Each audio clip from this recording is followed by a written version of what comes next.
Maraming tao ang minamaliit ang Minecraft.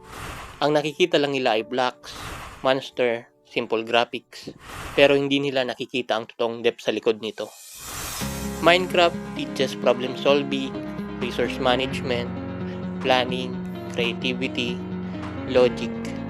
Hindi lang siya survival game, isa siyang thinking world. Every decision matters. Every resource counts. Every build needs intention. Pero beyond in-game mechanics, may mas malalim pa na refleksyon ng Minecraft. Ipinapakita nito kung paano mag-isip ang players at kung paano nagkakaiba ang gaming culture sa buong mundo. Isang interesting observation sa gaming world, sa maraming western countries, sobrang popular ng Minecraft. Pero sa Pilipinas, mas maliit lang ang percentage ng player na talagang nag-e-explore ng deep sa game. Kahit madalas nating naririnig na pang matatalino lang ang Minecraft, hindi ito usapin ng talino o ability. Usapin ito ng gaming culture at mindset. Sa western communities, ang Minecraft ay hindi lang basta game. Tinuturing siya as platform for creativity, education, and self-expression.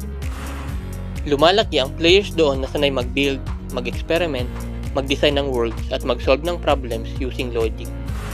May ibang school pa nga na ginagamit ang Minecraft as learning tool, kaya bata pa lang, trained na sila mag-isip creatively and independently. Pero sa Pilipinas, ibang style ang dominant sa gaming culture. Mas prefer ng maraming players ang fast-paced games. Yung may instant action, instant rewards, quick match, basic, at direct competition. Kasi mas satisfying agad yung resulta. Unlike sa Minecraft na slow burn, hindi siya agad rewarding, kailangan ng patience, kailangan ng planning, kailangan ng imagination, kailangan ng long-term thinking. Isa pa, factor din ang exposure. Sa western gaming scene, sobrang visible ng Minecraft creators at servers, kaya mas maraming na-encourage mag-try at mag-deep dive sa game. Pero sa Pilipinas, natatabunan siya ng ibang popular online games, kaya mas konti ang na-expose sa deeper side ng Minecraft. Pero hindi ibig sabihin nito na hindi kaya ng Pilipinos. Actually, kabaliktaran pa. Filipinos are naturally creative, adaptable at strategic. Kulang lang talaga sa exposure at guidance sa ganitong style ng gaming. Dahil ang Minecraft ay hindi lang para sa matatalino, hindi lang para sa isang kultura, hindi lang para sa mga expert. Ito ay para sa kahit sinong marunong mag-isip, mag-build at mag-imagine beyond limit. Isa sa pinakamalakas na aspect ng Minecraft ay freedom. Walang fixed path, walang limit sa direction, ikaw ang gumagawa ng sarili mong journey. Pwede kang maging builder, pwede kang maging explorer, pwede kang maging trader, pwede kang maging strategist, pwede kang maging leader. Lahat depende sa imagination mo. Every world is unique. Every server has its own story. Every player lives a different legacy. Kaya Minecraft is not just entertainment.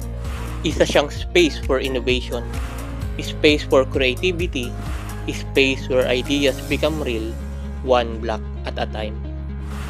Sa journey ko sa Minecraft, natutunan ko na ang growth ay hindi nangyayari biglaan.